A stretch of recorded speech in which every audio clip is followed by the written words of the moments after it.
My name is Chelsea Andrews. I am the head of engagement and partnerships at AfterSchool HQ. More on us as a company in a few moments, but today I am here with Christal Brice. You are the executive director of Ditto, is that correct? Yes. Okay. Okay. And then you and I came together through our Facebook group. Was that our first connection point?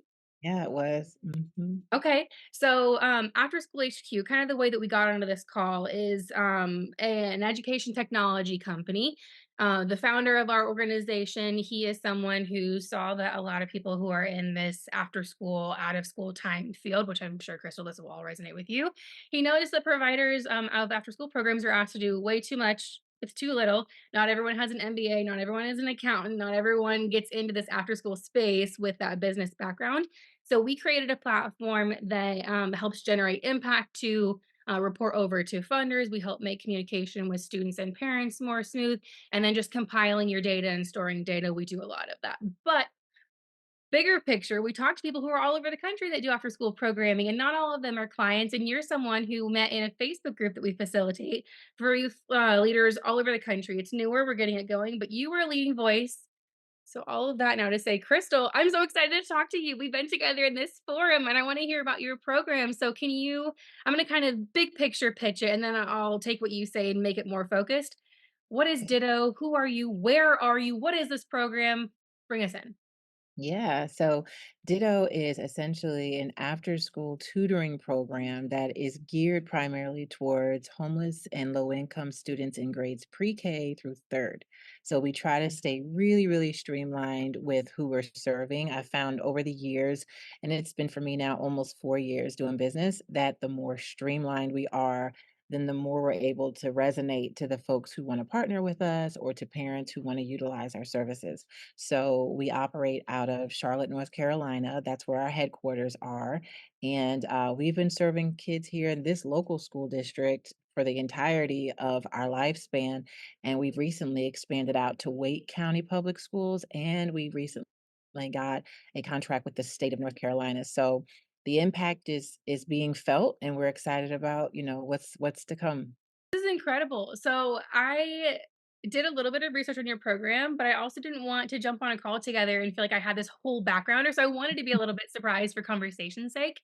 Um, I don't think that I realized the full picture there.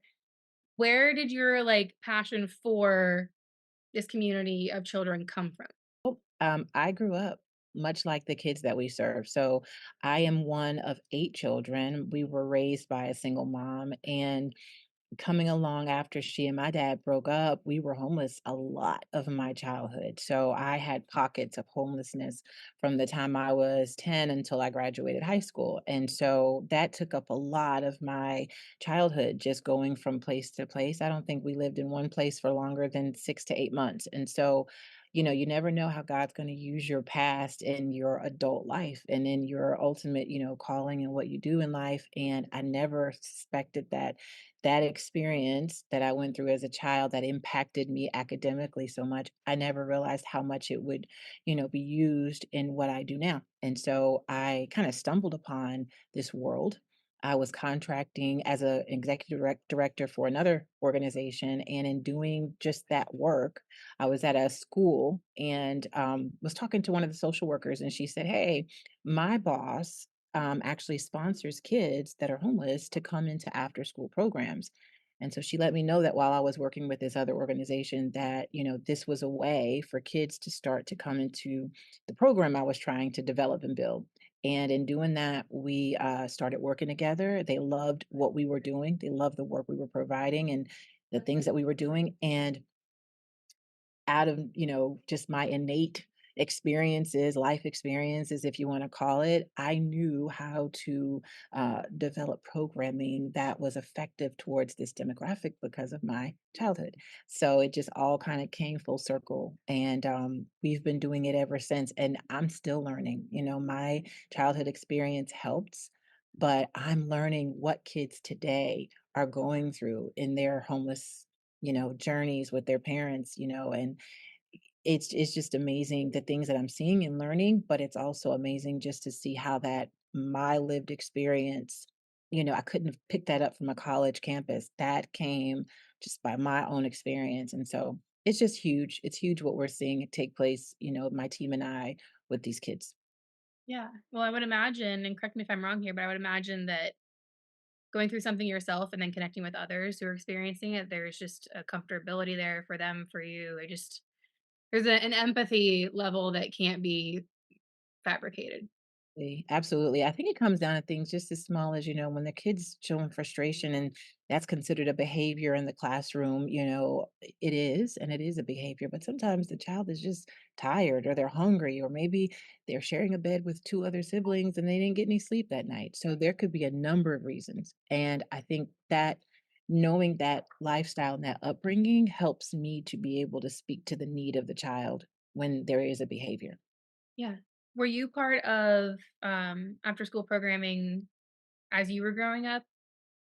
No, not very often. I think for me, my mom, didn't really know the services that were available. And that's one of the reasons now I'm so passionate about what we do is because this wasn't available to me growing up. I think it was available. My mom just didn't know about it, or maybe she didn't care to really take advantage. My mom was a very prideful woman. And so I think because of that pride, she really didn't want people to know what we were going through.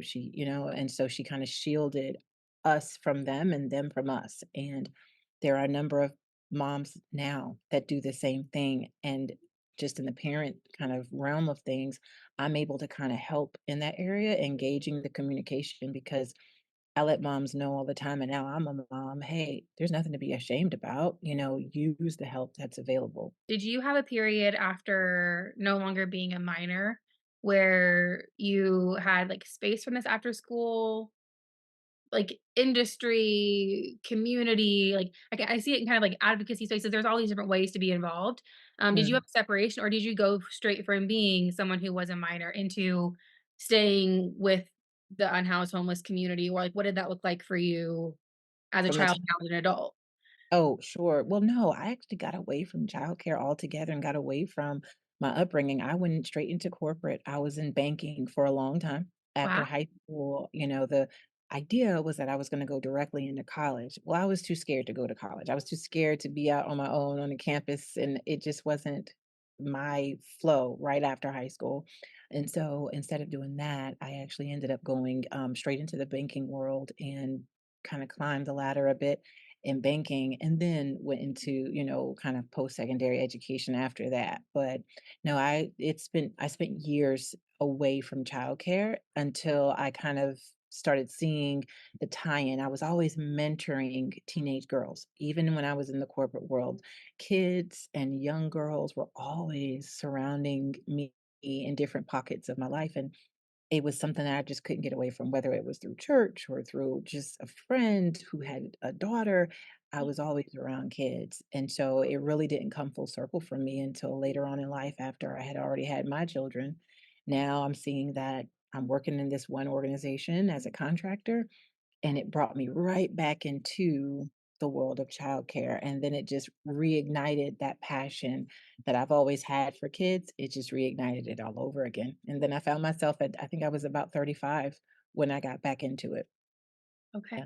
It's interesting to me to hear no matter how someone lands in this, like, child programming, out of school, all of the different, like, synonymous terms for this space, especially interesting to me when someone does go corporate and then chooses to shift here, because to me, that shows there's professionalism and there's passion, and you're choosing to move your professionalism over into your passion, and I just think that that's really powerful for the choice that you chose to make. I am doing a little bit of math in my mind. We're in 2024 now, and you said your program is 4 years old, so did you get started in 2020 around the pandemic? So we actually I did the paperwork Okay. during the pandemic. At the time, I was thinking, I'm just gonna set up my organization on paper so that when I merge out of the company that I was contracting with, when I merge out in another year, I'll already have my own kind of thing set up and I can go into that. Well, I set it up in August of 2020, left it alone, continued on working, and it just so happened that particular contract that we were in, I had gained it for the organization we're working it Well, the long and short of it was the school district decided to get away from that organization. They didn't like some bookkeeping practices and yada, yada, yada. So they came to me in December and said, "Are you able to take the team that you've built and developed, and are you able to take over this contract in January?" And I said, "I am." And so, just as God would have it, in January of 2021, had to merge everything over under my umbrella. And we began and worked our first contract that year. And it's amazing, but that first contract was about $300,000. So I was able to start out as a business owner, which I know does not happen often, but I use that skill set that I was basically using to help someone else's vision. I was able to use that skill set to now transfer into my own vision. And so it just kind of speaks to, hey, when you serve somebody else's thing, that thing can be used towards yours if you're faithful while you're serving someone else.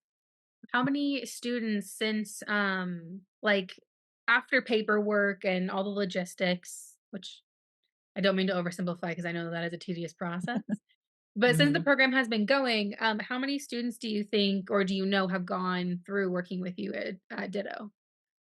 So we see about anywhere from 150 to 200 students a year. And so for the last 3 years that we've been in operation, that's something like close to 600 students have worked with us, whether it's through after school, summer enrichment, virtual tutoring, which we're getting really big into now. Yeah, it's been about 600. Okay. And what does your team size look like for who helps you administer all of Yeah. this? So we have a core group of about 3 of us who work the back end, or administrative type of stuff, and so it depends on the project that we're doing. Sometimes we have a one-off project that just requires a sponsor, and that team might be 3 to 5 people, and then when you get into programs that are consistent, just like our static annual programs like summer enrichment and after school, typically we're at about a 5 or 6-person team, not including the admin. Okay. And then I'm kind of shifting us now into we know a little bit about your background, your program, where you're located, but you did this huge shift from corporate over did like I'm curious about how you found and I'll remind you of the questions, but like how did you find the first students to go into the program or was it part of that contract that you migrated, absorbed to help me find the right word there or I just like help orient me into funding, finding people, volunteers, all of that.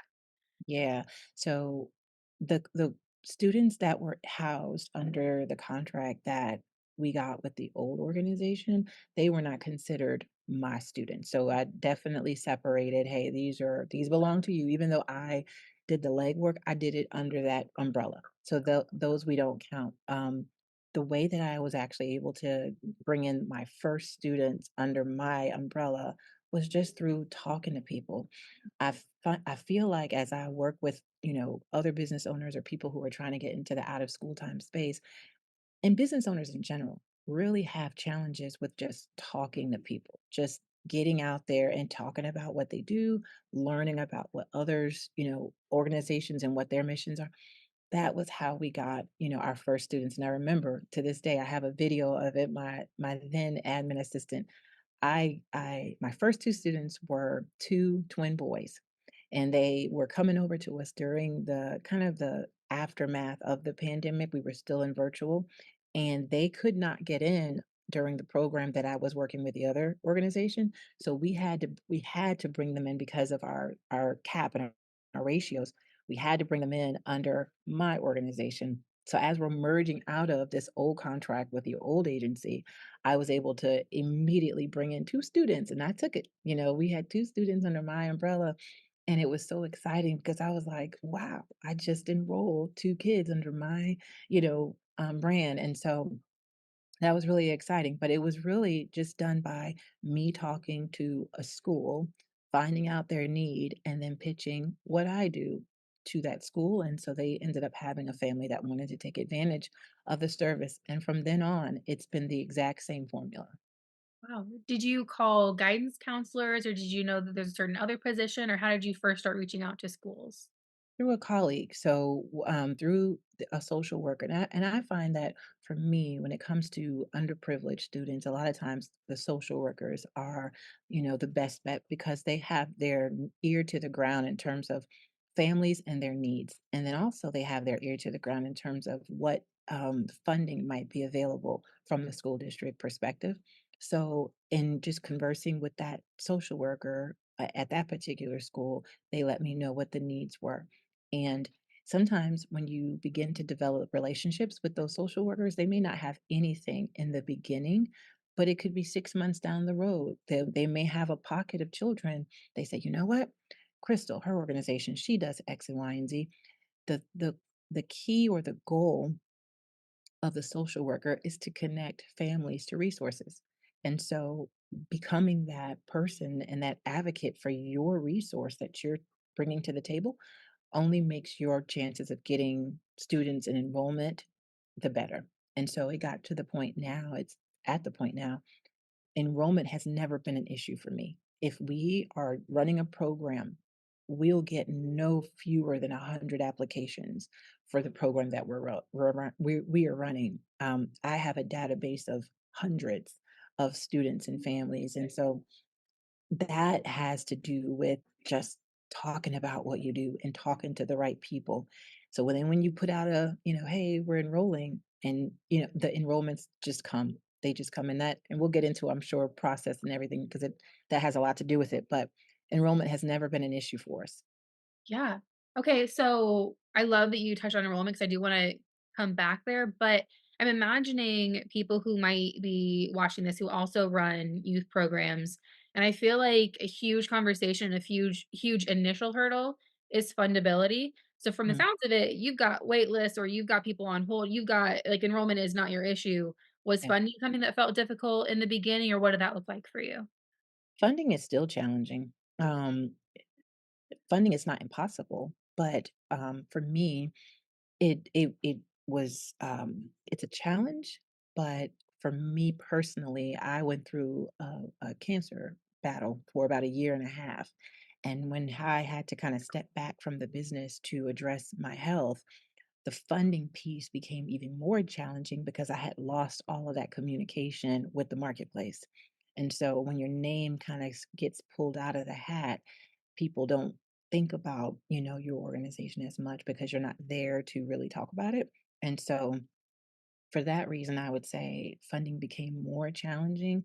But I think across the board, you're going to see barriers and hurdles when it comes to funding, but it can become easier the more that you keep yourself plugged in to the marketplace and to partners and just people, clients and whomever. As long as you are still in the mix, funding becomes easier and easier because you are the go-to in your area for that said service, whether it's after school tutoring, it could be daycare, whatever the case is, as long as you're still relevant and accessible, funding becomes easier and easier. Okay. So did you write your first initial grants? Did you know somebody? Like how was getting up? Did you find some donors? Like I'm not asking for details and private information, but diving a little or poking a little bit further there. So our initial, and still to this day, our bread and butter is contracts. We have a nonprofit, and I strongly suggest that business owners take on this same model. We have a nonprofit, but we also have a for-profit. Setting your business up in such a way that you can do both makes your ability to become funded a lot easier and a lot more your efforts are a lot more successful because in some cases a funder, let's just say, may not have charitable donation dollars that they want to give. Let's say, for instance, with the government, they may not necessarily have, a foundation that they can give money to you from, but they may have a contract opportunity. An RFP has been posted in the area, and they're looking for someone to do said program with students. So, making yourself reachable to various entities to pay you to do the thing that you do just makes it more makes your ability more promising. So for us, we started out contracting. When we were talking earlier about my background in business, that is where my world of corporate, working in the banks, and then I was a buyer for Family Dollar for 9 years while I worked at Family Dollar in different positions for 9 years. My business background really came to the forefront in that world of how to do contracts and how to stay in the contract world. I understood what it was to be a supplier coming to a larger organization looking to do work. And so we worked in the contract world and still do, where school districts, the state government, different entities of the state government, they all have these desires to sometimes work with an organization like an out of school time service or a tutoring service because they do different things for kids, but they don't physically go out and do the work. And so, what I love about the contract world is I don't have to open up my company's budget and line for line and what we're going to do with this and how we're going to do that. I am merely a vendor coming to do a service. You're paying for services, and then that's the end of the deal. And we have a black and white agreement. Whereas with nonprofit work and charitable work, which we do, with the grant world, there is a lot more proving of yourself that you have to do to show yourself worthy of the money that's coming to you. Now, I can do that too, and I have folks on the team who do that for us, but I don't believe in just being a one trick pony, if that's, for lack of a better term. I would rather have the option to get straight up, just exchange, money for time or money for services types of funding, as well as coming on board, being a partner and doing a charitable work exchange as well. Both are to me beneficial and both serve a purpose. It's interesting to me how this, like your response, I feel like it merged in with partnership conversations, but in a unique way specific to your like, would you consider any of that partnerships or would you not? I consider them all partnerships because when you're sponsoring these children so that they can learn and develop in literacy, whether you're doing it from a 501(c)(3) standpoint so that you can get a tax break, or whether you're doing it just as a business contract, you're invested and interested in kids developing in literacy. And I consider them all of those names go on the bottom of our branding and marketing as partners and sponsors. Okay. You spoke to enrollment a little bit. I don't want us to go too technical. Yeah. Um, we can, but um, I'm curious why you wanted to highlight that. I mean, I work for a technology company. We have database and we do enrollment and all that, but you highlighted that. So have you found a process that's smooth for you, or has that been a challenge, or why did that come to the forefront for you? So with enrollment, it is huge to me to have a process that is seamless because of the fact of it's twofold. One, my partners and funders and sponsors and anyone getting involved with Ditto, they want to know what that process is going to look like for the end user, for the parent who's going to bring their student in. They want to know that you've given thought to that process because a lot of times that's where families fall through the cracks. Papers get exchanged, get lost, something's not legible, and then you have a huge debacle at the time where really it's crucial that you're getting folks in. And so, what I found over the years is that if I could simplify that process and make it easy for families to enroll, our numbers would obviously increase, but also my partner would see that I'm taking the time to care about the family's experience from beginning to end. And so, what we did to simplify that, what worked for us is taking the enrollment process from a paper process to something that could literally be done on their phone. When I strictly used paper, a paper application as my form of enrollment, that meant that my family had to be in person a lot of times, or they had to be accessible to a printer or in the office of a guidance counselor. When I made it so that the application could be done on their phone, which is what a lot of our parents, especially those who are homeless or super transient, that meant that they could literally pick up their phone and do the application and then know that their child is placed in a safe after school or tutoring program. The process is done because these moms and dads and grandmas, they are in motion, they're trying to get housing, they're trying to get their next meal and they don't need another task to go. I got to go by the school and now do the enrollment. You're going to lose probably 50% or better of your enrollment if you create that kind of barrier. My job is to remove barriers. And so putting our enrollment process online and making it mobile friendly changed the game for us completely. Okay. And then for the information that you compile on the students while they're in these programs, and I'm wrapping up our questions in just the next couple minutes. Um, as as students go through your program, do you have a way to like catch the data on male female breakdown, areas that they're coming from, any of that for reporting, or what does that look like for you? Yeah, absolutely. And that's one of the beautiful things again about putting the application process online is we have all of that, all of our systems talk to each other. So our website actually sends us a report of just what you said. Those who are enrolling, we have it all categorized, and we had to input some of this information that we wanted to see, but we have it all categorized by gender, by birth date, grade, the school they went to, where they're housed and located. So anytime a sponsor or a partner wants to see a specific set of data, we're able to give them that subset of data because different partners want to see different things. So we have obviously a template that we send out, but if they want to see this one column, we can give them that one bit of information however they want to see it. So it does really make, that part of communicating with partners and folks who are funding you, it makes that aspect really a lot easier too. Okay. And then, as we kind of close out, I want to talk about the future for Ditto, for your work, but your passions. What are there new programs that you're launching, scaling? Orient us for the future. Okay. Well, yeah, we are, there's a lot of talk right now about, another pandemic potentially coming around. I've heard folks in the medical field kind of lean in a little bit there. So we are really positioning ourselves towards what would it look like if we went virtual again? I think for just any person doing education, I think it's really important to be online and have a heavy presence online because that's just where the world is going.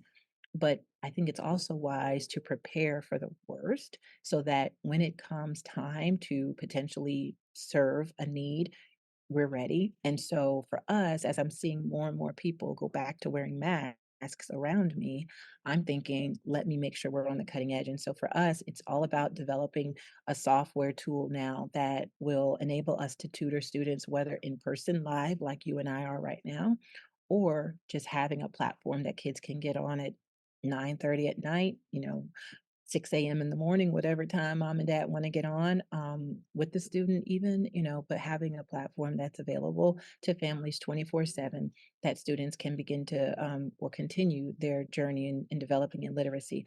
So that's where we're going is not only having availability of doing live one-on-one, which to me is the best impact. It's high impact tutoring, right?